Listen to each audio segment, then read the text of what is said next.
చందాదారులకు ఉద్యోగ భవిష్య నిధి సంస్థ గుడ్ న్యూస్ చెప్పింది. ముందస్తు ఉపసంహరణలకు సంబంధించి ఆటో సెటిల్మెంట్ పరిధిని ఈపీఎఫ్ఓ సవరించింది. ప్రస్తుతం లక్షగా ఉన్న మొత్తాన్ని 5 లక్షలకు పెంచింది. 5 లక్షల వరకు క్లెయిమ్ త్వరితగతిన సెటిల్ కానున్నాయి. అత్యవసర సమయాల్లో క్లెయిమ్స్ చేసే ఈపీఎఫ్ఓ సభ్యులకు ఈ నిర్ణయంతో లబ్ధి చేకూరనుందని కేంద్ర కార్మిక శాఖ మంత్రి మన్సుఖ్ మాండవీయ ప్రకటించారు. కోవిడ్ సమయంలో ఆటో సెటిల్మెంట్ విధానాన్ని తొలిసారి ఈపీఎఫ్ఓ తీసుకొచ్చింది. ఆటో సెటిల్మెంట్లో మానవ ప్రమేయం ఉండకపోవడంతో 5 లక్షల వరకు ఎలాంటి క్లెయిమ్స్ అయినా ఇట్టే పరిష్కారమవుతాయి.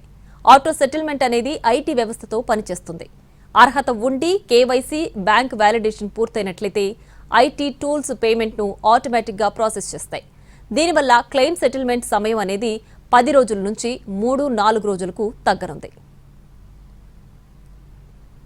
చందాదారులకు EPFO good news. Auto settlement పరిధిని పెంచింది. ఈపీఎఫ్ఓ 5 లక్షల వరకు క్లెయిమ్స్ చేసుకోవచ్చు.